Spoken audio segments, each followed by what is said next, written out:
സയ്യിദുന റസൂലുള്ളാഹി സ്വല്ലല്ലാഹു അലൈഹി വസല്ലമയുടെ വ്യക്തിത്വവുമായി ബന്ധപ്പെട്ട് രചിക്കപ്പെട്ടിട്ടുള്ള കിതാബ് ഷിഫ, അതിൻ്റെ ഖത്മിൻ്റെ മജ്ലിസാണ്. ആദ്യാവസാനം ഓതിക്കൊണ്ടുള്ള ഈ ഖത്മിൻ്റെ മജ്ലിസ്, അത് നേരത്തെ ഇവിടെ സൂചിപ്പിക്കപ്പെട്ടതുപോലെ ദുആയ്ക്ക് ഉള്ള മജ്ലിസാണ്.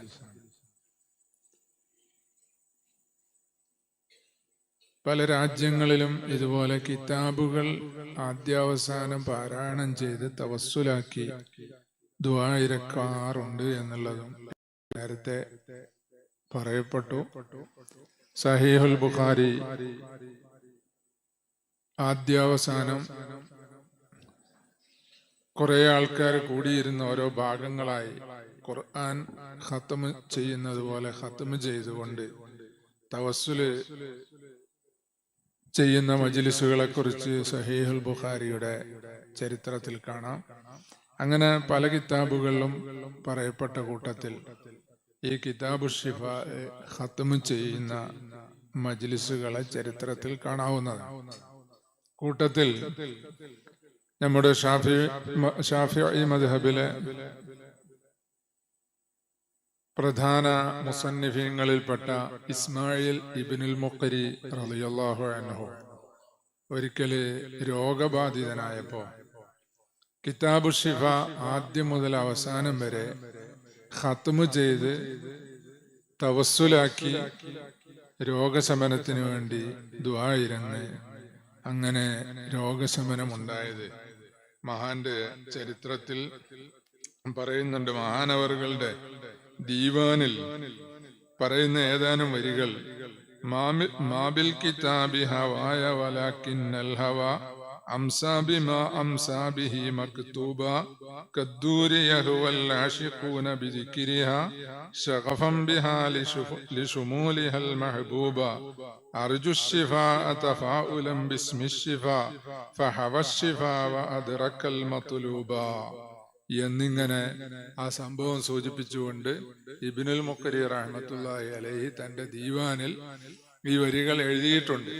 അപ്പൊ അങ്ങനെ വലിയ വലിയ മഹാന്മാരായ ഇമാമിങ്ങൾ ഈ ഷിഫാ കിതാബ് ആദ്യം മുതൽ അവസാനം വരെ ഓതി തവസ്സുല് ചെയ്ത് അവരുടെ ആവശ്യങ്ങൾക്ക് വേണ്ടി ദുആയിരുന്ന് അത് ഹാസിലായത് ചരിത്രത്തിൽ കാണാം. മജ്ലിസിന്റെ മഹത്വം അറിയിക്കുന്നതിന് വേണ്ടി ഞാൻ ആമുഖമായി ഇത് പറഞ്ഞതാണ്.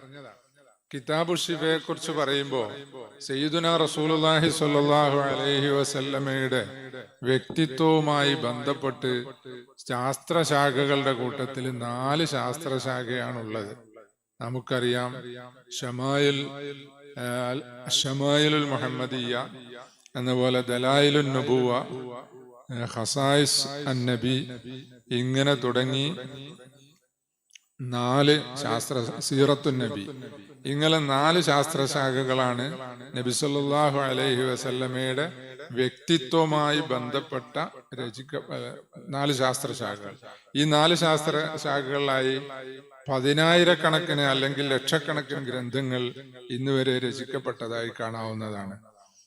ഈ 4 ശാസ്ത്രശാഖകളുടെ കൂട്ടത്തിൽ കിതാബു ഷിഫായിനെ സീറയുടെ കൂട്ടത്തിലാണ് പലരും പറയുന്നതെങ്കിലും ഞാനതിങ്ങനെ ആലോചിച്ചു നോക്കുമ്പോ വ്യത്യസ്തമായി ഈ 4 ശാസ്ത്രശാഖയിൽ നിന്നും വ്യത്യസ്തമായി നിൽക്കുന്നതും സ്വന്തം ഒരു ശാസ്ത്രശാഖ എന്ന നിലയിൽ ആ ഒരേ ഒരു കിതാബ് കൊണ്ട് മാത്രം ലോകത്ത് നബി സല്ലല്ലാഹു അലൈഹി വസല്ലമയുടെ മഹത്വം വിശ്വാസികൾക്ക് പഠിപ്പിച്ച ഒരു ഗ്രന്ഥമാണ്.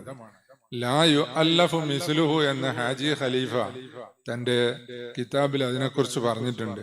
അതുപോലെ മറ്റൊരു ഗ്രന്ഥവും രചിക്കപ്പെട്ടിട്ടില്ല.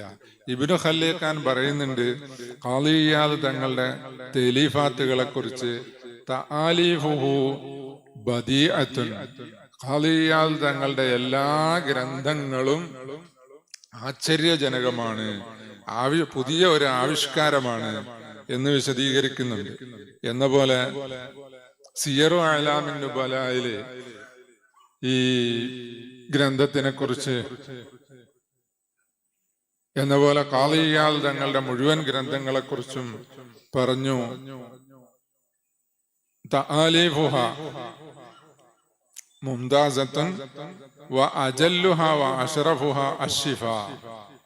ഖാദി ഇയാദ് തങ്ങളുടെ ഗ്രന്ഥങ്ങളുടെ കൂട്ടത്തിൽ ഏറ്റവും മഹത്വമുള്ളതും പ്രസിദ്ധി ആർജിച്ചതും ഷിഫാ എന്ന ഗ്രന്ഥമാണ്. ഇമാം ഖാദി ഇയാദ് തങ്ങള് മുഹദ്ദിസാണ്, മുഅർരിഖാണ്, മുഫസ്സിറാണ്, ഫഖീഹാണ്. ഇങ്ങനെ തുടങ്ങി ഏതെല്ലാം ശാസ്ത്രശാഖകൾ, ഫന്നുകൾ ഇസ്ലാമിൽ ഉണ്ടോ അതിലെല്ലാം വ്യക്തമായ സ്വാധീനവും രചനയും ഒക്കെ ഉള്ള മഹാനാണ്. അക്കൂട്ടത്തിൽ ഏറ്റവും പ്രധാനപ്പെട്ട രചന സഹീഹൈന്, സഹീഹുൽ ബുഖാരിയും മുസ്ലിമും മുവത്തയും, ഇങ്ങനെ അസ്സിഹാഹു സലാസ് എന്ന് പറയുന്ന 3 ഗ്രന്ഥങ്ങൾക്ക് എഴുതിയ വ്യാഖ്യാനം. അതുപോലെ സഹീഹ് മുസ്ലിമിന് ഇമാം മാരിസി എഴുതിയ അൽ മുഅല്ലിമ് എന്ന് പറഞ്ഞതിന്റെ പൂർത്തീകരണം ഇക്മാലുൽ മുഅല്ലിം, ഇങ്ങനെ തുടങ്ങിയ വലിയ ഹദീസ് ഗ്രന്ഥങ്ങൾക്ക് ശറഹ് എഴുതിയ മഹാനാണ്. ആ കൂട്ടത്തിൽ ഏറ്റവും കൂടുതൽ പ്രാധാന്യം അർഹിക്കുന്ന ഗ്രന്ഥം ഷിഫ ആണ് എന്ന് പറഞ്ഞിട്ട് സിയറിൽ ഒരു വാചകം കൂടി പറഞ്ഞു, നമുക്ക് പൊരുത്തപ്പെടാൻ പറ്റാത്തൊരു വാചകം. ഇല്ല ലൗലാമാ ഹശാഹു മിനൽ അഹാദീസിൽ മുഫ്തഇലത്തി. അതില് നിർമ്മിതമായ ചില ഹദീസുകളുണ്ട്, അത് ഒഴിവാക്കിയിരുന്നെങ്കിൽ. അത് ദഹബിക്ക് ഏതാണ് ഈ വിഷയം എന്ന് മനസ്സിലാക്കാണ്. വെറും ഒരു മുഹദ്ദിസ് ആയതുകൊണ്ടാണ് ദഹബിക്ക് അങ്ങനെ പറയേണ്ടി വന്നത്.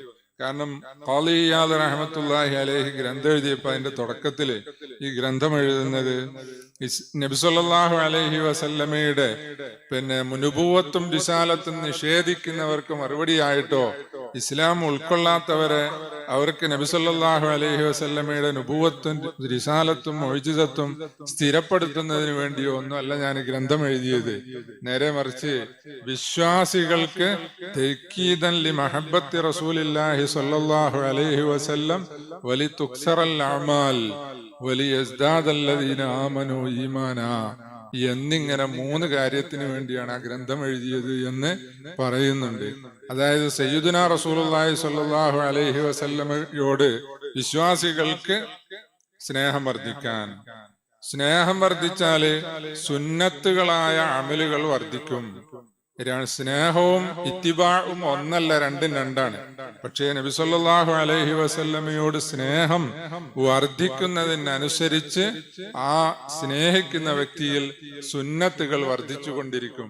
അങ്ങനെ പരസ്പരം പൂരകമായ രണ്ട് കാര്യങ്ങളാണ് ഈ മഹബ്ബത്തും ഇത്തിബാഉം. മൂന്നാമതായി ഈമാൻ വർദ്ധിക്കുക എന്നതും. ഈ 3 കാര്യങ്ങൾക്ക് വേണ്ടി എഴുതിയ ഗ്രന്ഥത്തിൽ സ്വഹീഹായ ഹദീസുകൾ തന്നെ ആകണമെന്നില്ല. ദഹബി ഒരു ഫഖീഹായിരുന്നെങ്കിൽ അത് പറയില്ലായിരുന്നു. കാരണം ഫിഖ്ഹിന് അഹ്കാമുകൾ സ്ഥിരപ്പെടുത്താൻ ഹസനുൽ ലി ഗൈരിഹി ആയ ഹദീസുകൾ വരെ മതിയാകും. എന്നാൽ ആ ഹസനുൽ ലി ഗൈരിഹി എന്ന പദവിയിൽ എത്താത്ത ഹദീസുകൾ മഹത്വം പറയാൻ, നബി സല്ലല്ലാഹു അലൈഹി വസല്ലമയോടുള്ള മഹബ്ബത്ത് വർദ്ധിക്കാൻ, സുന്നത്തായ അമലുകൾ ഒരു വിശ്വാസിയിൽ വർദ്ധിക്കാൻ, അത് മുഖേന ഈമാൻ വർദ്ധിക്കാനൊക്കെ മതിയാകും എന്നുള്ളത് ഉലമാ പണ്ഡിത ലോകം ഒന്നായി അംഗീകരിച്ചതാണ്. അപ്പോ ഇമാം ഖാദി ഇയാദ് റഹിമഹുല്ലാഹയുടെ ഈ ഗ്രന്ഥം ഹുഖൂഖുൽ മുസ്തഫ, പേരങ്ങനെയാണല്ലോ, അശ്ശിഫ ബി തഅരീഫി ഹുഖൂഖിൽ മുസ്തഫ, നബി സല്ലല്ലാഹു അലൈഹി വസല്ലമയുടെ വ്യക്തിമഹത്വവുമായി ബന്ധപ്പെട്ടുകൊണ്ട് 5ാമത്തെ ഒരു ശാസ്ത്രശാഖയെ ഇമാം ഖാദി ഇയാദ് തങ്ങൾ ആവിഷ്കരിക്കുകയായിരുന്നു. പക്ഷേ പിന്നീടുള്ള ഉലമാ അത് പിൻപറ്റിയില്ല എന്നാണ് മനസ്സിലാക്കാൻ കഴിയുന്നത്.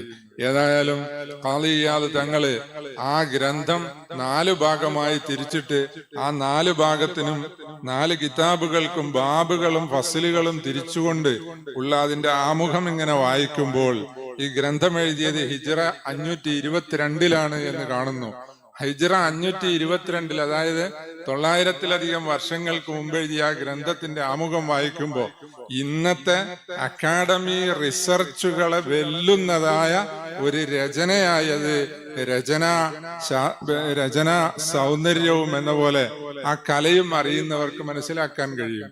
അപ്പോ ഖാളി ഇയാദ് തങ്ങള് എത്രത്തോളം ആ രചനാ സൗന്ദര്യം ജനങ്ങൾക്ക് അല്ലെങ്കിൽ വിശ്വാസികൾക്ക് മുമ്പിൽ പങ്കുവെക്കുന്നതിൽ എത്ര കഴിവുള്ള മഹാനായിരുന്നു എന്ന് മനസ്സിലാക്കാം. ഈ ഖാളി ഇയാദ് റഹ്മത്തുള്ളാഹി അലൈഹി മഹാനവറുകളുടെ ഈ ഗ്രന്ഥം അതിനെക്കുറിച്ച് പറഞ്ഞത്, ലോകത്തൊരു പള്ളിയും ഒരു മക്തബയും ഒരു ലൈബ്രറിയും എന്ന പോലെ ഒരു ആലിമിന്റെ വീടും ഒന്നും ഈ ഗ്രന്ഥമില്ലാത്തത് ഇല്ല. അങ്ങനെയാണ്. ഞാൻ ആ ഗ്രന്ഥം മുത്താല ചെയ്യുന്നത് സഅദിയിലും എന്ന പോലെ പലപ്പോഴും മർക്കസിലും കുത്തുബ്ഖാനയിലും ഇങ്ങനെ പല ഗ്രന്ഥങ്ങളും നോക്കുന്ന കൂട്ടത്തിൽ മുമ്പ് തന്നെ പല ഭാഗങ്ങളും മുത്താല ചെയ്തിട്ടുണ്ട്. അപ്പൊ ഈ രീതിയിൽ എല്ലാ സ്ഥലത്തേക്കും ആ ഗ്രന്ഥം എത്തി എന്നുള്ളത് അതിന്റെ മഹത്വമായി പറയുന്നുണ്ട്. പഴയകാലത്ത് നമ്മുടെ കേരളത്തിൽ സീറ പഠിക്കുന്നതിന് വേണ്ടി സീറ പാരായണ മജ്ലിസുകളായിരുന്നു ഉണ്ടായിരുന്നത്. പാതിരാവാഴലുകൾ ഒരു ഭാഗത്ത് നടക്കുമ്പോ 8-10 ദിവസങ്ങൾ നബി സല്ലല്ലാഹു അലൈഹി വസല്ലമയുടെ സീറ വിശദീകരിക്കുന്ന സീറ പാരായണ മജ്ലിസുകൾ ഞാനൊക്കെ സംബന്ധിച്ചിട്ടുണ്ട് അതിൽ.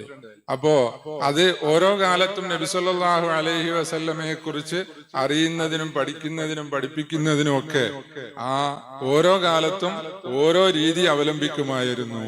അത് കഴിഞ്ഞതിന് ശേഷം ഇപ്പോ ഹുബ്ബുർ റസൂൽ പ്രഭാഷണങ്ങളും ഹുബ്ബുർ റസൂൽ കോൺഫറൻസുകളും എന്ന പോലെ ഈ രീതിയിലുള്ള പ്രവാചക നബി സല്ലല്ലാഹു അലൈഹി വസല്ലമയെ കുറിച്ച് മാത്രം പഠിക്കുന്നതിനുള്ള പഠന സംവിധാനങ്ങളും സ്ഥാപനങ്ങളും കോഴ്സുകളുമായി അത് മാറി എന്നുള്ളതാണ് വളരെ ആശാവഹമാണ്. പണ്ടൊരിക്കല് മുമ്പ് ഡോക്ടർ ഫാറൂഖ് നഈം ഉസ്താദ് ഇവിടെ പറഞ്ഞതുപോലെ ഞാന് മലപ്പുറത്ത് കുന്നുംപുറം ദർസിലും ഫാറൂഖ് നഈം ഉസ്താദ് കൊണ്ടോട്ടി ബുഖാരി കോളേജിലും വിദ്യാർത്ഥികളായി പഠിക്കുമ്പോ പലപ്പോഴും ഞങ്ങൾ കാണുകയും സംസാരിക്കുകയൊക്കെ ചെയ്യുമ്പോ ഒരിക്കൽ എന്നോട് പറഞ്ഞു, നബി സല്ലല്ലാഹു അലൈഹി വസല്ലമയെ പ്രമേയമാക്കണമെന്നാണ് എന്റെ ഒരു ഭാവി പദ്ധതി. എന്നാല് ദുനിയാവും ആഖിറവും രക്ഷപ്പെടും എന്ന് ഞങ്ങളുടെ സംസാരത്തിന്റെ ഇടയിൽ ഒരിക്കൽ എന്നോട് പറഞ്ഞത് എനിക്ക് ഇപ്പോഴും ഓർമ്മയുണ്ട്. അത് അൽഹംദുലില്ലാഹ് ഒരു പരിധിവരെ പ്രാവർത്തികമാക്കാൻ ഫാറൂഖ് നഈം ഉസ്താദിന് അല്ലാഹു സുബ്ഹാനഹു വ തആല തൗഫീഖ് ചെയ്തു കൊടുത്തു. ആ നിയ്യത്തിന്റെ ആത്മാർത്ഥതയാണ്. ഇമാം ബുഖാരി റളിയല്ലാഹു തആല അൻഹു ഇന്നമൽ അഅ്മാലു ബിന്നിയാത്ത് എന്ന് പറഞ്ഞ ഹദീസ് കൊണ്ട് സഹീഹുൽ ബുഖാരി തുടങ്ങിയപ്പോ ആ നിയ്യത്തിന്റെ എത്രത്തോളം ആത്മാർത്ഥത ഉണ്ടായിരുന്നു എന്നത് ആ ഗ്രന്ഥം ലോകപ്രശസ്തമായപ്പോ അയിമ്മത്ത് വിശദീകരിച്ചിട്ടുണ്ടല്ലോ. നമ്മുടെ ഫത്ഹുൽ മുഈൻ എന്ന് പറഞ്ഞ ഗ്രന്ഥത്തിന്റെ തുടക്കത്തില് ഹംദ് പറഞ്ഞപ്പോ ഞാൻ നേരത്തെ പറഞ്ഞ അൽഹംദുലില്ലാഹില്ലദീ ഹദാനാ ലിഹാദാ വമാ കുന്നാ ലിനഹ്തദിയ ലൗലാ അൻ ഹദാനല്ലാഹ് എന്ന വാചകം അവിടെ ഉദ്ധരിച്ച് എഴുതിയതായി കാണാം. ഫത്ഹുൽ മുഈൻ എന്ന ഗ്രന്ഥത്തിന് ഇത്രത്തോളം പ്രാധാന്യവും ലോകപ്രശസ്തിയും ലഭിക്കാൻ കാരണം ഞാൻ മനസ്സിലാക്കുന്നത് ആ വാചകം അറിയിക്കുന്ന ഷെയ്ഖ് സൈനുദ്ദീൻ അഹ്മദ് ഇബ്നു മുഹമ്മദ് അൽ ഗസാലി റളിയല്ലാഹു അൻഹുവിന്റെ തവക്കുലിന്റെ വലിപ്പമാണ്. ആ വാചകം തവക്കുലിന്റെ അങ്ങേയറ്റത്തെ വാചകം അവിടെ എഴുതി എന്നുള്ള അതാണ് ആ ഗ്രന്ഥം ഇത്രത്തോളം പ്രശസ്തി ആർജിക്കാൻ ലോകത്ത് എന്ന പോലെ ഷാഫി മദ്ഹബിൽ ഈ പിൽക്കാലക്കാരായ അയിമ്മത്തിന്റെ ഇടയിൽ ഒരു പ്രാമാണിക ഗ്രന്ഥമായി അത് മാറാൻ കാരണമായിട്ടുള്ളത്. അപ്പൊ ആ രീതിയിൽ പലരുടെയും നിയ്യത്തുകൾക്ക് വലിയ സ്വാധീനമുണ്ടാകും. ഈ രീതിയിൽ നമ്മുടെ നാട്ടില് വിശിഷ്യ നമ്മുടെ ജില്ലയില് ഇതുപോലൊരു സ്ഥാപനം ഉണ്ടാക്കാനും എന്ന പോലെ ഇങ്ങനെ ഒരു കോഴ്സ് തുടങ്ങാനും ഒക്കെ ആസൂത്രണം നടത്തുകയും അത് നടപ്പാക്കുകയും ചെയ്യാൻ കഴിഞ്ഞു എന്നുള്ളത് അൽഹംദുലില്ലാഹ് വലിയൊരു സേവനമാണ്. അപ്പോ ഈ ഖാളി ഇയാദ് തങ്ങളുടെ ഈ കിതാബ് ഷിഫ അതിനെക്കുറിച്ച് ഒരുപാട് പറയാനുണ്ട്. ഇമാം ഖാളി ഇയാദ് തങ്ങളെ കുറിച്ച് പറയുമ്പോ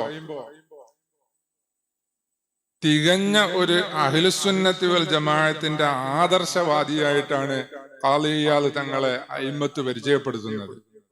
ഇക്മാലുൽ മുഅല്ലിം എന്ന് പറഞ്ഞ തന്റെ സഹീഹ് മുസ്ലിമിന്റെ ആ ശറഹിന്റെ പൂർത്തീകരണത്തില് ഹദീസുൽ ജാരിയത്ത് എന്ന പ്രസിദ്ധമായ ഹദീസ് വിശദീകരിച്ചുകൊണ്ട്, ഹദീസുൽ ജാരിയത്ത് എന്ന് പറഞ്ഞാല് ഉസ്താദ്മാർക്ക് ആലിമീങ്ങൾക്കൊക്കെ അറിയാം. ഒരിക്കലും ഒരു സ്ത്രീ വന്നിട്ട്, ഒരു അടിമ സ്ത്രീ വന്നിട്ട് നബി സല്ലല്ലാഹു അലൈഹി വസല്ലമയുടെ അടുക്കൽ വന്നപ്പോ ആ അടിമ സ്ത്രീ വിശ്വസിച്ചോ ഇല്ലേ എന്ന് പരീക്ഷിക്കാൻ വേണ്ടി, ദീനുൽ ഇസ്ലാം വിശ്വസിച്ചോ ഇല്ലേ എന്ന് പരീക്ഷിക്കാൻ വേണ്ടി നബി സല്ലല്ലാഹു അലൈഹി വസല്ലം ആ സ്ത്രീയോട്, ആ അടിമ സ്ത്രീയോട് അയിനല്ലാ എന്ന് ചോദിച്ചു. അയിനല്ലാ എന്ന് ചോദിച്ചപ്പോ ആ സ്ത്രീ ഇങ്ങനെ അശാറത്തിലസമായി. അല്ലാഹു അക്ബർ വലില്ലാഹിൽ ഹംദ്. സിറാജുൽ ഉലമ ഹൈദറൂസ് ഉസ്താദ് നമ്മുടെ സദസ്സിലേക്ക് വരുന്നു. അല്ലാഹു സുബ്ഹാനഹു വ തആല ആഫിയത്തുള്ള ദീർഘായുസ് നൽകി നമുക്ക് ദീർഘകാലം നേതൃത്വം നൽകാൻ തൗഫീഖ് നൽകി അനുഗ്രഹിക്കട്ടെ. അവിടുത്തെ സേവനങ്ങൾക്കൊക്കെ അല്ലാഹു തആല സ്വർഗത്തിൽ വലിയ പ്രതിഫലം നൽകി അനുഗ്രഹിക്കട്ടെ. ആമീൻ യാ റബ്ബൽ ആലമീൻ.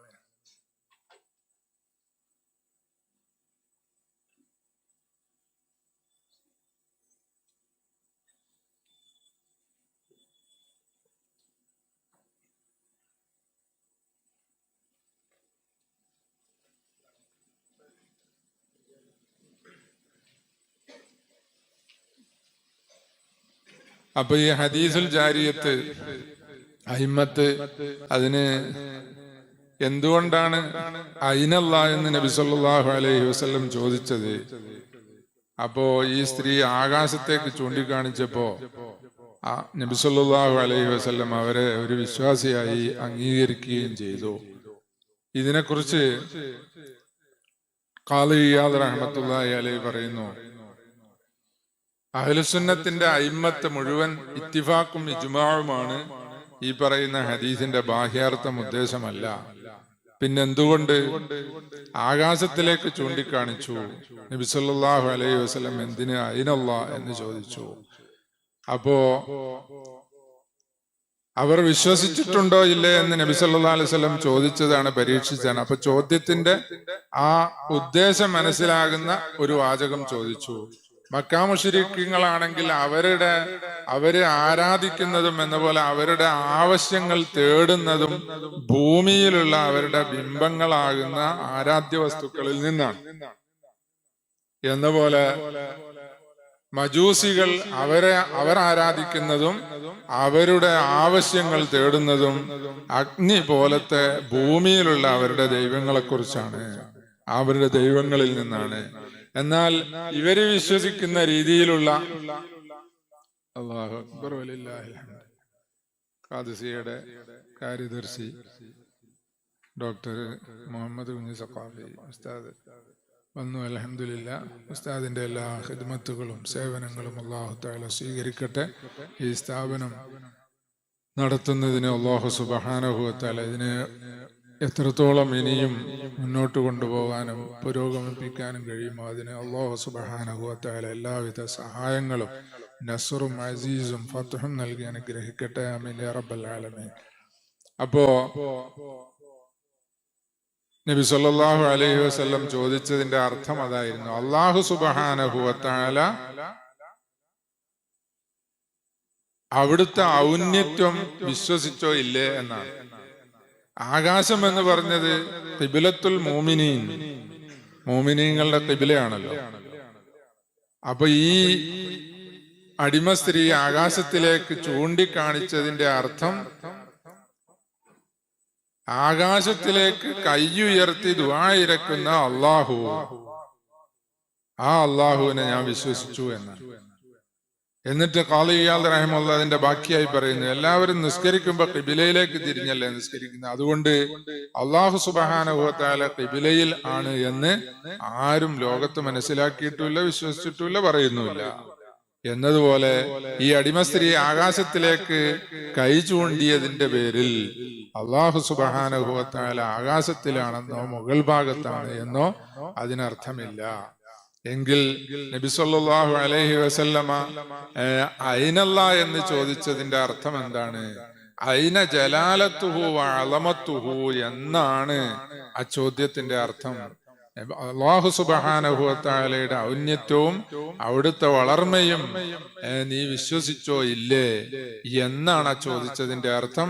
അപ്പൊ ഞാൻ വിശ്വസിച്ചു എന്നാണ് ആ സ്ത്രീ മറുപടി പറഞ്ഞത് എന്ന് അന്ന് അക്കാലത്ത് ഉണ്ടായിരുന്ന എല്ലാ മുഷബ്ബിഹത്തിന്റെയും മുജസ്സിമത്തിന്റെയും വാദങ്ങൾ ഖണ്ഡിച്ചുകൊണ്ട് ഇമാം ഖാദി ഇയാദ് റഹിമഹുല്ലാഹ് അഹ്ലുസുന്നത്തിന്റെ ആദർശം കൃത്യമായി അവിടെ വിശദീകരിച്ചതായി കാണാം. അങ്ങനെ തവസ്സുലും സിയാറത്തും തുടങ്ങിയ എല്ലാ ആദർശങ്ങളും അവിടുത്തെ കിതാബുകളിൽ കാണാം. തവസ്സുല് പറഞ്ഞപ്പോ അന്നത്തെ ഭരണാധികാരി ഇമാം മാലിക് റളിയല്ലാഹു അൻഹുമായിട്ട് മദീനത്തെ പള്ളിയിൽ വെച്ചിട്ട് ഒരു സംഭാഷണത്തിൽ ഏർപ്പെട്ടപ്പോ ഇമാം മാലിക് റളിയല്ലാഹു അൻഹു ഭരണാധികാരിയോട് പറഞ്ഞു, ഇത് മദീനത്തെ പള്ളിയാണ്. നബി സല്ലല്ലാഹു അലൈഹി വസല്ലം അവിടുത്തെ ആദരവ് ഹയാത്ത് കാലത്ത് ഏത് രീതിയിലാണോ അതുപോലെ തന്നെ വഫാത്തിന് ശേഷവും ഒരു വ്യത്യാസവുമില്ല എന്ന് പറഞ്ഞിട്ട് ഇമാം മാലിക് റളിയല്ലാഹു അൻഹു പറഞ്ഞു, ഇവിടുത്തെ ഹളറത്തില് ശബ്ദമുയർത്തരുത് എന്ന് ഒരു വിഭാഗത്തോട് വിശുദ്ധ ഖുർആനിൽ കൽപ്പിക്കുന്നുണ്ട്. ലാ തർഫഉ അസ്വാതക്കും ഫൗക സൗത്തിൻ നബി എന്നിങ്ങനെ ശബ്ദമുയർത്തരുത്. മറ്റൊരു വിഭാഗത്തെ ശബ്ദം ഉയർത്താത്തതിന്റെ പേരിൽ മദ്ഹ് ചെയ്തതായി കാണാം. ഇന്നല്ലദീന യഗുള്ളൂന അസ്വാതഹും ഇൻദ റസൂലില്ലാഹി എന്നിങ്ങനെ പറഞ്ഞുകൊണ്ട് ഒരു വിഭാഗം ശബ്ദം താഴ്ത്തി സംസാരിക്കും, അവരെ മദ്ഹ് ചെയ്തുകൊണ്ട് പറഞ്ഞു. എന്നാൽ മറ്റൊരു വിഭാഗം ശബ്ദമുയർത്തി നബി സല്ലല്ലാഹു അലൈഹി വസല്ലമയെ വിളിക്കുന്നതിന് ആക്ഷേപിച്ചുകൊണ്ട് വിശുദ്ധ ഖുർആൻ പറയുന്നു, ഇന്നല്ലദീന യുനാദൂനക മിൻ വറാഇൽ ഹുജറാത്തി എന്നിങ്ങനെ പറയുന്ന ആയത്തിൽ നബി സല്ലല്ലാഹു അലൈഹി വസല്ലമയെ ശബ്ദമുയർത്തി സംസാരിക്കുന്നതിനെ ആക്ഷേപിച്ചതായും കാണാം. അതുകൊണ്ട് മദീനത്തെ പള്ളിയാണിത്. നിങ്ങൾ ഭരണാധികാരിയൊക്കെ തന്നെ ശബ്ദമുയർത്താൻ പാടില്ല എന്ന് പറഞ്ഞപ്പോ അയാൾ അതനുസരിച്ചുകൊണ്ട് ചോദിച്ചു, അല്ല അങ്ങനെയാവുമ്പോ നബി സല്ലല്ലാഹു അലൈഹി വസല്ലമയുടെ അടുക്കൽ നിന്ന് തവസ്സുല് ചെയ്ത് ദുആ ഇരക്കുമ്പോ നബി സല്ലല്ലാഹു അലൈഹി വസല്ലമയിലേക്ക് തിരിഞ്ഞാണോ ദുആ ഇരക്കേണ്ടത്? അല്ല, ദുആ മൊത്തത്തിൽ അതിന്റെ മര്യാദകളിൽ പെട്ടതാണല്ലോ ഖിബിലക്ക് അഭിമുഖീകരിക്കണം എന്നുള്ളത്. അപ്പൊ ഇങ്ങനെ ഖിബിലക്ക് നിൽക്കണോ?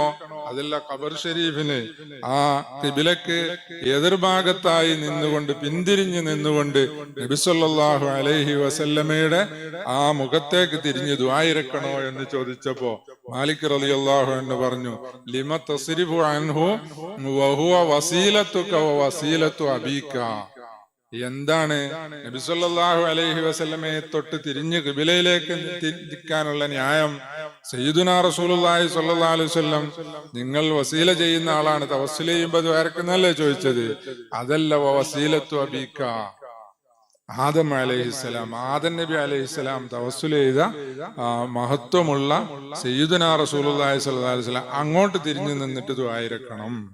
മദ്ഹബുകളുടെ ഇടയിൽ അഭിപ്രായ വ്യത്യാസമുള്ള വിഷയമാണ്.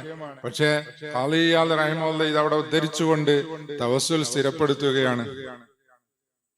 എന്നല്ല, ഇമാം മാലിക് റളിയല്ലാഹു അൻഹു ആദം നബി അലൈഹിസ്സലാം തവസ്സുൽ ചെയ്ത ഹദീസ് ഇമാം ഹാക്കിം ഉദ്ധരിച്ചിട്ട് പലരും തസ്ഹീഹാക്കിയെങ്കിലും അത് ലഈഫാണ് എന്ന് മറ്റു പല അയിമ്മത്തും പറഞ്ഞെങ്കിൽ ഈ സംഭവം മാലിക് റളിയല്ലാഹു അൻഹുവിനെ തൊട്ട് ഉദ്ധരിക്കുമ്പോ വസീലത്തു അബീക ആദം എന്ന ഇമാം മാലിക് റളിയല്ലാഹു അൻഹുവിന്റെ ആ വാചകത്തിലൂടെ നമുക്ക് ഇമാം മാലിക് റളിയല്ലാഹു അൻഹു ഹദീസ് സഹീഹാണെന്ന് പറയുന്നു എന്ന് മനസ്സിലാക്കാവുന്നതാണ്.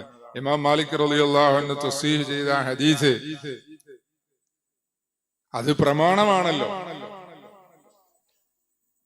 ഹദീസുകളുടെ കൂട്ടത്തില് ഇത്തിഫാഖുള്ള ഹദീസെ സ്വീകരിക്കാൻ പാടുള്ളൂ എന്ന് ഇല്ല. പലരും മനസ്സിലാക്കിയത് അങ്ങനെയാണ്. ഏതെങ്കിലും ഒരു ഹദീസ് പല അയിമ്മത്തും തസ്ഹീഹ് ചെയ്തിട്ടുണ്ടാവും, കൂട്ടത്തില് മറ്റു പലരും തളഈഫ് ചെയ്തിട്ടുണ്ടാകും. ഇങ്ങനെ ലഈഫാണ് എന്ന് ഏതോ ഇമാമ് പറഞ്ഞതിന്റെ പേരിൽ ആ ഹദീസ് പറ്റാത്ത അവസ്ഥ. അങ്ങനെയല്ല.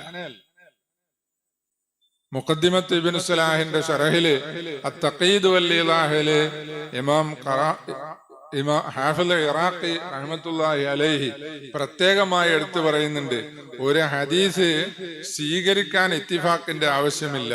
മറ്റു പല അയിമത്തും പറഞ്ഞിട്ടുണ്ട്, ഒരു ഹദീസിന്റെ അത് സഹീഹാണെന്നോ ഹസനാണെന്നോ പ്രാമാണികമാണെന്നോ ഒരു ഇമാമിനെ സ്ഥിരപ്പെട്ടാൽ ആ ഇമാമിന് അത് സ്വീകരിക്കാം. അതുകൊണ്ടാണല്ലോ മദ്ഹബുകളുടെ ഇടയിൽ അഭിപ്രായ വ്യത്യാസങ്ങൾ വരാൻ കാരണമായത്. ഒരു മദ്ഹബിന്റെ ഇമാമിന് സ്ഥിരപ്പെട്ട ഒരു ഹദീസ് മറ്റൊരു ഇമാമിന്റെ അടുക്കൽ സ്ഥിരപ്പെടാത്തത് കൊണ്ട് ആ മസ്അലയിലെ ആ വിഷയത്തിൽ ഹുക്മു പറയുമ്പോ രണ്ടഭിപ്രായമായി പോകും. അത് പ്രധാനപ്പെട്ട ഒരു കാരണമാണ്. അപ്പോ ഈ സഹീഹായി എല്ലാവരും അംഗീകരിക്കണമെന്നില്ല.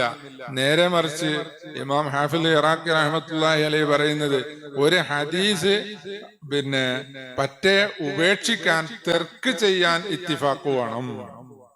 ഒരു ഹദീസ് മത്രൂക്കാണ്, അത് ഒരു നിലക്കും അമലിനോ എഴുതി സൂക്ഷിക്കാനോ അത് ഷാഹിദായിട്ടോ അല്ലെങ്കിൽ മുത്താബഅത്തിനോ പറ്റുമോ ഇല്ലേ, അത് സ്വീകരിക്കണോ വേണ്ടേ, ഒരു നിലക്കും സ്വീകരിക്കാൻ പാടില്ല എന്നുള്ള ഇത്തിഫാഖുള്ള ഹദീസ് മാത്രമേ തെർക്ക് ചെയ്യാൻ പാടുള്ളൂ. അല്ലാത്ത തെർക്ക് ചെയ്യാൻ പാടില്ല എന്നാണ് ഹദീസ് ശാസ്ത്രത്തിന്റെ നിദാന ശാസ്ത്രത്തിന്റെ നിയമം. അങ്ങനെയാണ്. അപ്പോ ഈ ഹദീസ് മാലിക് റളിയല്ലാഹു അൻഹു തസ്സീഹ് ചെയ്യുന്ന ആ വാചകം ഉദ്ധരിച്ചുകൊണ്ടാണ് തവസ്സുൽ ഇമാം ഖാളി ഇയാദ് റഹ്മത്തുള്ളാഹി അലൈഹി അംഗീകരിക്കുന്നത്. ഇങ്ങനെ നിരവധി ആ സുന്നത്ത് ജമാഅത്തിന്റെ ആദർശങ്ങൾ ഖാളി ഇയാദ് റഹ്മത്തുള്ളാഹി അലൈഹി അവിടുത്തെ ഗ്രന്ഥങ്ങളിൽ പല ഭാഗത്തായിട്ട് വിശദീകരിച്ചതായി നമുക്ക് കാണാവുന്നതാണ്. മഹാനായ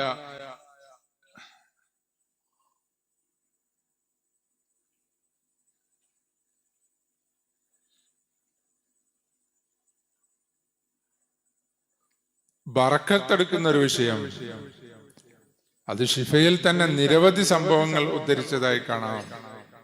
സഹീഹുൽ ബുഖാരിയിലൊക്കെ ബറക്കത്തെടുക്കുന്ന വിഷയം ഉൾക്കൊള്ളുന്ന ഹദീസുകൾ കിതാബുൽ ഈമാനിൽ തന്നെ പറഞ്ഞതായി കാണാം. എന്ന് പറഞ്ഞാൽ അതിന്റെ അർത്ഥം എന്താ? ഈമാൻ ശരിയാകണം എന്നുണ്ടെങ്കിൽ ബറക്കത്തെടുക്കൽ അംഗീകരിക്കണം എന്നാണ്. ഈമാൻ ശരിയാ അല്ലെങ്കിൽ പിന്നെ കിതാബുൽ ഈമാനിൽ പറയേണ്ട ആവശ്യമില്ലല്ലോ. കിതാബുൽ ഈമാനിൽ ബറക്കത്തെടുക്കുന്നതുമായി ബന്ധപ്പെട്ട ഹദീസുകൾ സഹീഹുൽ ബുഖാരിയിൽ തന്നെ ഒന്നിലധികം കാണാം. അപ്പോ ആ രീതിയിൽ അഹ്ലുസുന്നത്തിന്റെയും ദീനിന്റെയും ആദർശമാണ് ബറക്കത്തെടുക്കുക. നമ്മുടെ ഈ മജ്ലിസ് ഇപ്പോ കിതാബുൽ ഷിഫയും എന്ന പോലെ ഇമാം ഖാളി ഇയാദിന്റെയും ഒക്കെ ബറക്കത്തെടുക്കാൻ വേണ്ടി ഒരുമിച്ച് കൂടിയ മജ്ലിസാണല്ലോ.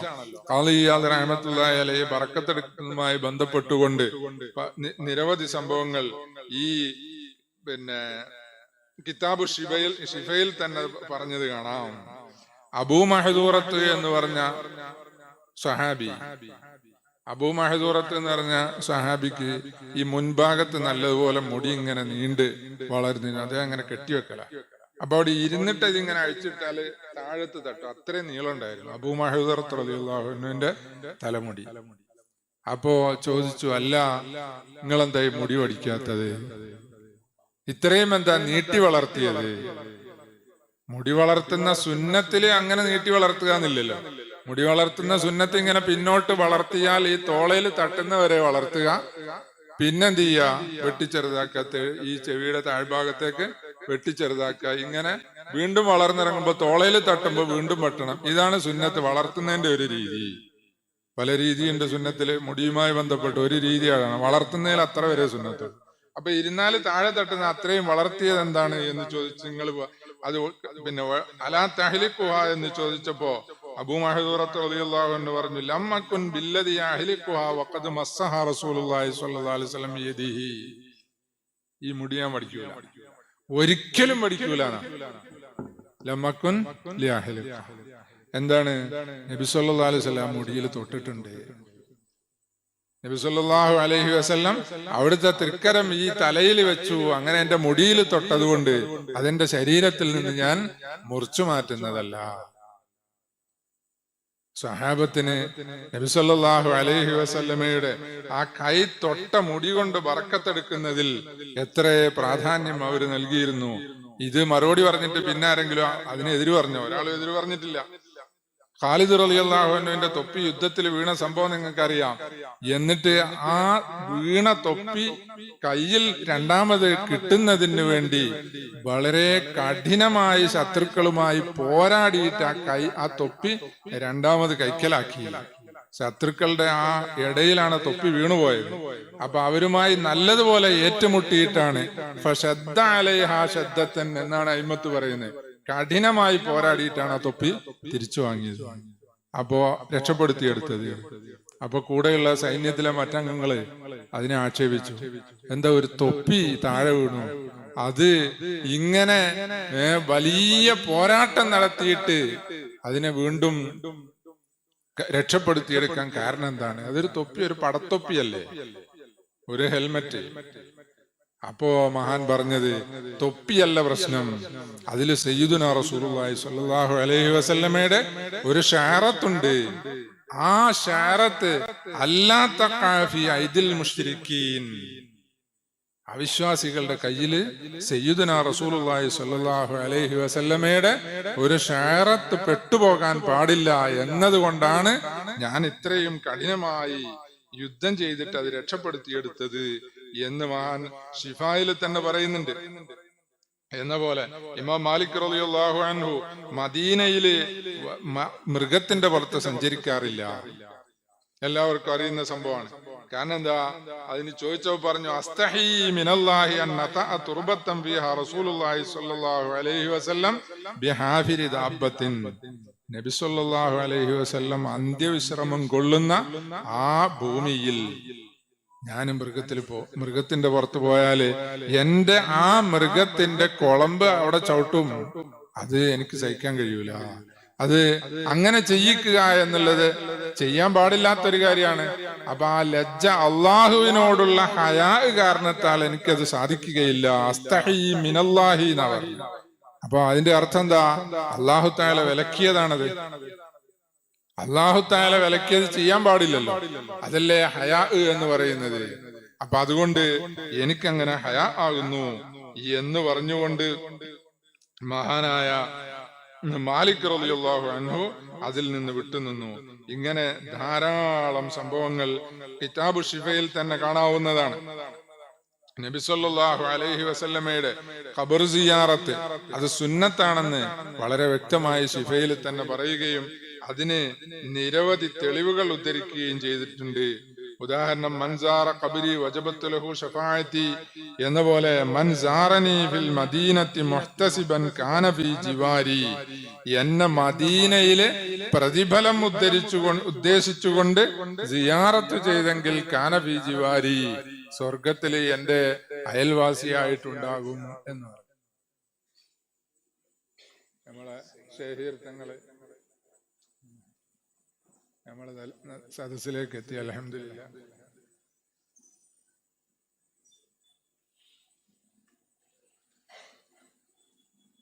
അല്ലാഹു സുബ്ഹാനഹു വ തആല തങ്ങൾക്ക് ആഫിയത്തുള്ള ദീർഘായുസ്സ് നൽകി അനുഗ്രഹിക്കട്ടെ. ആമീൻ യാ റബ്ബൽ ആലമീൻ. അപ്പൊ നബി സല്ലല്ലാഹു അലൈഹി വസല്ലമെ എന്നെ മദീനയിൽ സന്ദർശിക്കുക എന്ന് പറഞ്ഞു. സാധാരണ ഈ വിദേഹത്തുകാർ പറയല് മദീനയിൽ പോകുക എന്നുള്ളത് എന്തിനു വേണ്ടിയാണ്? മദീനത്തെ പള്ളിയിൽ നിസ്കരിക്കാൻ വേണ്ടിയാണ്. നബി സല്ലല്ലാഹു അലൈഹി വസല്ലമയെ സിയാറത്ത് ചെയ്യാൻ വേണ്ടിയല്ല. മദീനത്തെ പള്ളിയിൽ നിസ്കരിക്കാൻ പോയാലും അത് ആരുടെ മഹത്വ?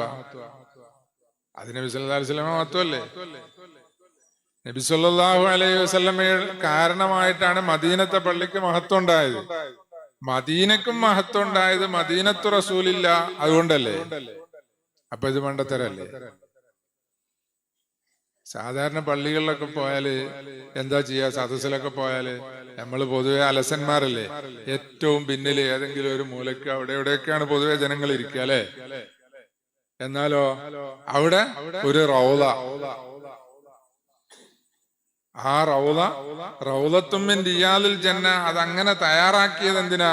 മദീനത്തെ പള്ളിയിൽ ചെന്നിട്ട് അങ്ങനെ അവിടെ ഇവിടെ ഒന്നും അലസമായിരിക്കണ്ട, ഏറ്റവും പിന്നിലൊന്നും പോകണ്ട, സയ്യിദുനാ റസൂലുള്ളാഹി സ്വല്ലല്ലാഹു അലൈഹി വസല്ലമയുടെ അടുത്ത് തന്നെ ചെന്നിരിക്കണം. അതിനാണ് അത് അവിടെ തയ്യാറാക്കിയിട്ടുള്ളത്. അവിടെ അടുത്ത് തന്നെ ചെന്നിരിക്കണം. എന്നിട്ട് എന്താണോ ഇബാദത്ത് ചെയ്യാനുള്ളത് അത് ചെയ്യണം, അതിന്റെ മഹത്വം കരസ്ഥമാക്കണം. അപ്പൊ അത്രയും എന്താണ് ഈ ഉമ്മത്തിൽ നിന്ന് അവിടെ വരുന്നവർ അവിടെ തന്നെ ഇരിക്കണം എന്ന് പറഞ്ഞുകൊണ്ട് അതിന് പ്രത്യേകം സ്ഥലം അവിടെ തയ്യാറാക്കിയതാണ്. ആ സിയാറത്ത് യാത്ര ചെയ്തു പോകാൻ പാടില്ല എന്ന് പറയുന്നവർ ലാ തുഷദ്ദു റിഹാലു ഇല്ലാ ഇലാ സലാസത്തി മസാജിദ്. അറബി ഭാഷാ വ്യാകരണം അറിയാത്തത് കൊണ്ട് അവർ പലതും പറയും. ഞാൻ അതിലേക്ക് കടക്കുന്നില്ല. ഇങ്ങനെ ഈ ഖാളി ഇയാള് തങ്ങള് ആ കിതാബു ശിഫ ഞാൻ പറഞ്ഞല്ലോ, അത് 5-ാമത്തെ ഒരു ഫന്നാണ്. അതിന്റെ അവസാനത്തെ അധ്യായം വളരെ ശ്രദ്ധിക്കേണ്ടത്, എല്ലാം വളരെ എന്താണ് ആഴത്തിൽ നാമൊക്കെ ഉൾക്കൊള്ളുകയും പഠിക്കുകയും ചെയ്യേണ്ടതാണ്. നബി സല്ലല്ലാഹു അലൈഹി വസല്ലമയെ നിന്ദിക്കുക, നിസാരപ്പെടുത്തുക, സബ്ബ് ചെയ്യുക, ശത്മ ചെയ്യുക, ഇത് കൊണ്ട് എന്താണ് സംഭവിക്കുക എന്ന് ഖാളി ഇയാദ് റഹിമഹുല്ലാഹ് അതിന്റെ വിവിധ വശങ്ങൾ പറഞ്ഞുകൊണ്ട് വിശദീകരിച്ചിട്ടുണ്ട്. സാധാരണഗതിയില് ഫിഖ്ഹിന്റെ കിതാബുകളിൽ കിതാബുർ റിദ്ദത്തിലാണ് ആ മസല പറയാറുള്ളത്. കിതാബുർ റിദ്ദത്തില് അള്ളാഹു അയിമ്മത്തെ അതിങ്ങനെ വിവിധ ഭാഗങ്ങളായി തിരിച്ചത് കാണാം. അള്ളാഹു സുബ്ഹാനഹു വ തആലയുമായി ബന്ധപ്പെട്ടുകൊണ്ട് വിശ്വസിക്കേണ്ട കാര്യങ്ങൾ ചിലത് വിശ്വസിച്ചില്ലെങ്കിൽ എന്താണ് റിദ്ദത്ത് ഉണ്ടാകുന്നത്, എങ്ങനെയൊക്കെ. രണ്ടാമത് നബി സല്ലല്ലാഹു അലൈഹി വസല്ലമയെ ആദരിക്കുകയും ബഹുമാനിക്കുകയും വിശ്വസിക്കുകയും ചെയ്യേണ്ടത് ചെയ്തില്ല എന്നുണ്ടെങ്കിൽ എങ്ങനെ. പിന്നെ മലക്കുകളെ കൊണ്ടുള്ള വിശ്വാസം, മറ്റ് അമ്പിയായിനെ കൊണ്ടുള്ള വിശ്വാസം, മറ്റ് കിതാബുകളെ കൊണ്ടുള്ള വിശ്വാസം, ഇതിലൊക്കെ അപാകതകൾ സംഭവിക്കുമ്പോൾ റിദ്ദത്ത് വരുന്നത് എങ്ങനെ. ഫിഖ്ഹിന്റെ കിതാബുകളിൽ കിതാബുർ റിദ്ദത്തിൽ അയിമ്മത്ത് വിശദീകരിച്ചിട്ടുണ്ട്. ഈ കിതാബു ശിഫയുടെ അവസാന ഭാഗം അതാണ്. അത് നമ്മള് പ്രത്യേകം മനസ്സിലാക്കണം. നബി സല്ലല്ലാഹു അലൈഹി വസല്ലമയുടെ എന്തൊരു കാര്യത്തിന് ഇസ്തിഗ്ഫാഫ് ചെയ്താലും നിസാരപ്പെടുത്തിയാലും അതുകൊണ്ട് റിദ്ദത്ത് വന്നു പോകും എന്നാണ്. നബി സല്ലല്ലാഹു അലൈഹി വസല്ലമയെ കുറിച്ച് പലവിധ വിമർശനങ്ങളും ശബ്ദകോലാഹലങ്ങളും ഒക്കെ മീഡിയകളിലും സമൂഹത്തിലും ഒക്കെ നടക്കുമ്പോ ഈ ശരിക്കും ഈമാൻ ഉറപ്പില്ലാത്ത, ശരിക്കും നബി സല്ലല്ലാഹു അലൈഹി വസല്ലമയോടുള്ള ബഹുമാനവും എന്ന പോലെ ആദരവും ഉൾക്കൊള്ളാത്ത നമ്മുടെ വിശ്വാസികൾ തന്നെ പലരും പലപ്പോഴും പലതും പറഞ്ഞു പോകും. അത് മുഖാന്തിരം ഇപ്പോ പലതിന്റെയും പേരിലാണല്ലോ പറയുക. പുരോഗമനത്തിന്റെ പേരില്, വിദ്യാഭ്യാസത്തിന്റെ പേരില്, എന്ന പോലെ സമ്പത്തിന്റെ പേരില് ഒക്കെ ഇങ്ങനെ ദീനിനെ പരിഹസിക്കുന്ന കാലമാണ്. അത് ഈ സോഷ്യൽ മീഡിയയില് ഇങ്ങനെ വരുന്നതിനനുസരിച്ച് നമ്മൾ അറിയാതെ അത് ആയിരങ്ങളിലേക്ക് എത്തിപ്പോകുകയും ചെയ്യുന്നുണ്ട്. അതുകൊണ്ട് നമ്മൾ വളരെ സൂക്ഷിക്കേണ്ട ഭാഗമാണത്. നബി സല്ലല്ലാഹു അലൈഹി വസല്ലമെ ഇസ്തിഗ്ഫാഫും ബിശൈഇൻ മിൻ ശുഊനിഹി, നബി സല്ലല്ലാഹു അലൈഹി വസല്ലമയുടെ എന്തൊരു കാര്യത്തിനെ ഏതെങ്കിലും നിരക്ക് നിസാരപ്പെടുത്തുന്ന അങ്ങനെ വന്നു പോയാൽ അതുകൊണ്ട് കുഫർ വന്നു പോകും, റിദ്ദത്ത് വന്നു പോകും. അല്ലാഹു സുബ്ഹാനഹു വ തആല കാത്തുരക്ഷിക്കുമാറാകട്ടെ. അപ്പൊ അങ്ങനെ ഈ ഖാളി ഇയാദ് തങ്ങൾ തന്നെ ബറക്കത്തെടുക്കുന്ന വിഷയം പറഞ്ഞപ്പോ പറഞ്ഞിട്ടുണ്ട്, നബി സല്ലല്ലാഹു അലൈഹി വസല്ലമയുടെ എല്ലാ അസ്ബാബുകളെ കൊണ്ടും ബറക്കത്തെടുക്കണം. അങ്ങനെ തുടങ്ങി അവിടുത്തെ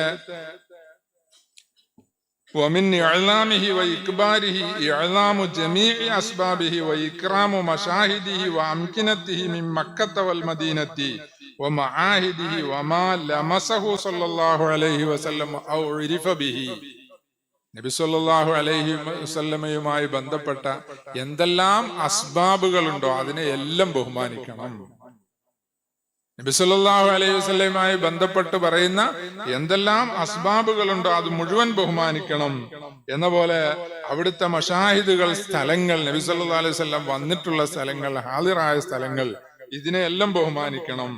എന്ന പോലെ നബി സല്ലല്ലാഹു അലൈഹി വസല്ലമ തൊട്ട സ്ഥലം ബഹുമാനിക്കണം. അത് പറഞ്ഞ കൂട്ടത്തില് അബ്ദുല്ലാഹി ഇബ്നു ഉമർ റളിയല്ലാഹു അൻഹുമയെ തൊട്ടൊരു സംഭവം പറയുന്നുണ്ട്. ഖാളി ഇയാദ് തങ്ങളെ അബ്ദുല്ലാഹി ഇബ്നു ഉമർ റളിയല്ലാഹു അൻഹുമ നബി സല്ലല്ലാഹു അലൈഹി വസല്ലം മിമ്പറിൽ ഇരുന്ന സ്ഥലം തൊട്ടുമുത്താറുണ്ടായിരുന്നു. അബ്ദുല്ലാഹി ഇബ്നു ഉമർ റളിയല്ലാഹു അൻഹുമ മുത്തബിഉ സുന്നയല്ലേ, ആർക്കും അഭിപ്രായ വ്യത്യാസമില്ലല്ലോ. ആ മുത്തബിഉ സുന്ന എന്ന് പറഞ്ഞാല് ആ സുന്നത്തിൽ ഏറ്റവും പ്രധാനപ്പെട്ട അബ്ദുല്ലാഹി ഇബ്നു ഉമർ റളിയല്ലാഹു അൻഹുമയുടെ ജീവിതത്തിൽ നോക്കിയാല് കാണാം ബറക്കത്തെടുക്കുന്നതിൽ ഒന്നാം സ്ഥാനമായിരുന്നു. ഇടക്കിടക്ക് പള്ളിയിൽ വരുമ്പോ നബി സല്ലല്ലാഹു അലൈഹി വസല്ലം ആ മിമ്പറിൽ പോയിട്ട് ആ സ്ഥലം ഒന്ന് തൊട്ടുമുത്തും. അപ്പൊ നബി സല്ലല്ലാഹു അലൈഹി വസല്ലം തൊട്ടത് എന്ന് പറഞ്ഞാല് മിമ്പറിൽ ഇരിക്കുമ്പോ ആ സ്ഥലത്ത് നേർക്ക് നേരെ ശരീരം തൊടുന്നില്ലല്ലോ, വസ്ത്രം ധരിച്ചിട്ടല്ലേ ഇരുന്നിട്ടുള്ളത്. എന്നിട്ടും എന്തായി, ആ സ്ഥലം തൊട്ടുമുത്തും. അബ്ദുല്ലാഹി ഇബ്നു ഉമർ റളിയല്ലാഹു അൻഹുമ മുത്തബിഉ സുന്ന എന്ന് പറഞ്ഞത് അഹ്ലുസ് സുന്നത്ത് വൽ ജമാഅത്തിന്റെ ആദർശത്തിൽ കണിശക്കാരനായ സ്വഹാബി കൂടിയായിരുന്നു. അബ്ദുല്ലാഹി ഇബ്നു ഉമർ റളിയല്ലാഹു അൻഹുമ വലിയ ആദർശത്തിൽ വലിയ കണിശക്കാരനായ സ്വഹാബിയാണ്. മിഷ്കാത്തില് തന്നെ നിങ്ങൾ വായിച്ചിട്ടുണ്ടാവും ഹദീസ്.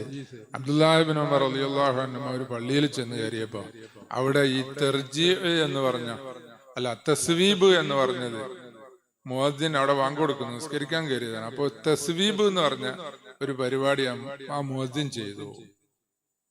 തസ്വീബ് എന്ന് പറഞ്ഞാല് സുന്നത്തായ തസ്വീബും ഉണ്ട്, ബിദ്അത്തായ തസ്വീബും ഉണ്ട്.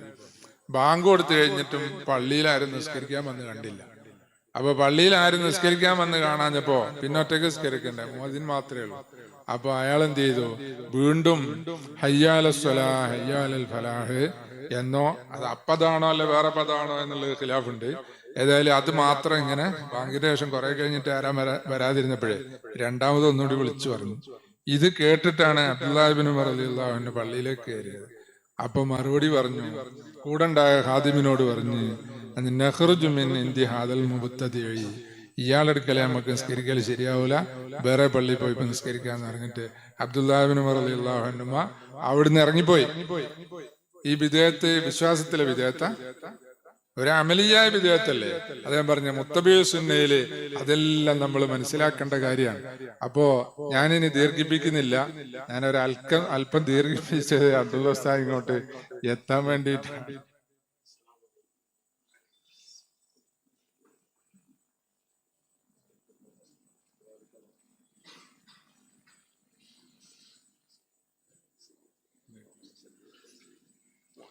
അപ്പൊ ഞാൻ നിർത്തുകയാണ്. അപ്പൊ ആ കൂട്ടത്തില് ഖാളി ഇയാദ് റഹിമഹുല്ലാ അവസാനം പറഞ്ഞത് ഔ ഉരിഫ ബിഹി എന്നാണ്. നബി സല്ലല്ലാഹു അലൈഹി വസല്ലമയുടെ പേരിൽ അറിയപ്പെട്ട മുഴുവൻ കാര്യങ്ങളും ബഹുമാനിക്കണം. നബി സല്ലല്ലാഹു അലൈഹി വസല്ലമയുടെ പേരിൽ അറിയപ്പെട്ട മുഴുവൻ കാര്യങ്ങളും ബഹുമാനിക്കണം എന്നാണ്. അപ്പോ തിരുശേഷിപ്പുകൾക്ക് സനത് അന്വേഷിക്കേണ്ട ആവശ്യമൊന്നുമില്ല എന്നർത്ഥം. തിരുശേഷിപ്പുകൾക്ക് സനത് അന്വേഷിക്കേണ്ട ആവശ്യമില്ല, അന്വേഷിച്ചിട്ട് കാര്യമില്ല. കാരണം എന്താ, നബി സല്ലല്ലാഹു അലൈഹി വസല്ലമയുടെ ഒരു ഷഅറത്ത് എന്റെ കയ്യിലുണ്ട്, അല്ലെ ഒരാളുടെ കയ്യിലുണ്ട് എന്ന് ഇരിക്കട്ടെ, അതിനൊരു സനത് എഴുതി വെച്ചിട്ട് ആ ആദ്യ സമയത്ത് ആ കൈമാറിയ അതുണ്ടല്ലോ, സനത് കൊടുത്തിട്ട് ആദ്യ ഒരാൾ കൈമാറിയിട്ടുണ്ടാവുമല്ലോ, അതൊരു 10 ആള് കൈമാറിയപ്പോ ഈ ഷെയറത്ത് അതാന്ന് ഈ സനത് കൊണ്ട് സ്ഥിരപ്പെടുത്താൻ കഴിയും? അത് വേറെ ആരെ മാറ്റിയെടുത്തു പോയെങ്കിലോ, എന്നിട്ട് വേറെ അവിടെ പാരം വെച്ചതാണെങ്കിലോ സാധ്യതയില്ല. സനത് കൊണ്ട് സ്ഥിരപ്പെടുത്താൻ പറ്റുന്ന എന്താ, ആർക്കും മോഷ്ടിക്കാൻ പറ്റാത്ത മനസ്സിലുള്ളത്. അല്ലെങ്കിലോ ലബുത്തുൽ കിതാബുള്ള കിതാബിൽ എഴുതി വെച്ചിട്ട് അത് തന്നെയാണ് എന്ന് ഉറപ്പാകാൻ ലബുത്തുൽ കിതാബിന്റെ അവിടെ കുറെ ഷർത്തും പറഞ്ഞിട്ടുണ്ട്. ആ ഷർത്തുള്ളത് സനത് കൊണ്ട് സ്ഥിരപ്പെടുത്താൻ പറ്റുള്ളൂ. അതുകൊണ്ടാണ് ഈ ആ ഉരിഫ ബിഹി എന്ന് താളിയാലങ്ങൾ പറഞ്ഞത്. നബി സല്ലല്ലാഹു അലൈഹി വസല്ലമയുടെ പേരിൽ അറിയപ്പെട്ടതെല്ലാം എന്ത് ചെയ്യണം, ബഹുമാനിക്കണം. അത് ആ സാധനത്തിനെ അല്ല നമ്മൾ ബഹുമാനിക്കുന്നത്, നബി സല്ലല്ലാഹു അലൈഹി വസല്ലമയെ അല്ലേ ബഹുമാനിക്കുന്നത്, ആ പേരിൽ അറിയപ്പെട്ടത് കൊണ്ട്. അപ്പൊ നബി സല്ലല്ലാഹു അലൈഹി വസല്ലമയെ നിന്ദിക്കാൻ നിസ്സാരപ്പെടുത്തുക എന്ന് പറഞ്ഞത് പൊതുവെ മുബ്തദികളുടെ സ്വഭാവമാണ്. സ്വഹാബത്തിനെ നിന്ദിക്കുന്നു എന്നത് മുബ്തദികളുടെ പൊതു സ്വഭാവമായതിനാലാണ് ഇജ്മാഇന്റെ വിഷയത്തില് മുബ്തദികളുടെ ഖൗല് സ്വീകരിക്കാത്തത്. മുബ്തദീങ്ങൾ ഈ ഇജ്മാ മുന്നക്കിതാകുന്നതിൽ ഒരു വിഷയത്തിൽ ഇജ്മാ ഉണ്ടാകുന്നതിന് മുബ്തദീങ്ങൾ യോജിച്ചാലും ശരി വിയോജിച്ചാലും ശരി പ്രശ്നമില്ല. അതിനെന്താ, അവർ ഈ ദീനിന്റെ അടിസ്ഥാന പ്രമാണമായ സ്വഹാബത്തിനെ വിമർശിക്കുന്നത് കൊണ്ടാണ്. അതുകൊണ്ട് മാമിൻ മുബ്തദീൻ ഇല്ലാവ സബ്ബ സഹാബിയൻ എന്ന് ചിലർ പറഞ്ഞു കാണാം. വിദേഹത്ത് കയറിയോ ഏതെങ്കിലും ഒരു സഹാബിയെ തങ്കീസ് ചെയ്തിരിക്കും. അഹ്ലുസുന്നത്തിന്റെ വിശ്വാസം അനുസരിച്ച് അസ്സഹാബത്തു കുല്ലുഹും ഉദൂലുൻ എന്നല്ലേ, കുല്ലുഹും ഫിൽ ജന്ന, അവർ മുഴുവൻ സ്വർഗത്തിലാണ്. റുഫിയൽ ഖലമു അൻഹും, നിരൂപണം എന്ന് പറഞ്ഞത് അവരെ കുറിച്ച് പാടില്ല. ഇതൊക്കെയാണ് അഹ്ലുസുന്നത്ത് വൽ ജമാഅത്തിന്റെ വിശ്വാസം. അപ്പോ നമ്മുടെ നാടുകളിലും ഇങ്ങനെ തന്നെ നബി സല്ലല്ലാഹു അലൈഹി വസല്ലമയുടെ മഹത്വം പറയുന്നത്, അല്ലെങ്കിൽ മഹത്വത്തിന്റെ പേരിൽ ആഘോഷം നടക്കുന്നത്, സന്തോഷത്തിന്റെ പേരിൽ എന്തെല്ലാം ആചാരങ്ങൾ നമ്മുടെ സമൂഹത്തിൽ നിലവിലുണ്ടോ ഇതിനെ വിമർശിക്കുന്നവർ മുബ്തദിയാണ്. അത് അവരുടെ സ്വഭാവമാണ്. അതിൽ നമ്മൾ വിട്ടുപോകാൻ പാടില്ല. നമ്മളെ അയിമത്ത് പറഞ്ഞത് ഈ രീതിയിൽ നബി സല്ലല്ലാഹു അലൈഹി വസല്ലമയുമായി ബന്ധപ്പെട്ടത് മുഴുവൻ ആദരിക്കുകയും ബഹുമാനിക്കുകയും ചെയ്യണമെന്നാണ്. പ്രത്യേകിച്ച് ഇമാം ഖാദി ഇയാദ് റഹ്മത്തുള്ളാഹി അലൈഹി അത് വിശദീകരിച്ചിട്ടുണ്ട്. ഞാൻ ദീർഘിപ്പിക്കുന്നില്ല, നിർത്തുകയാണ്.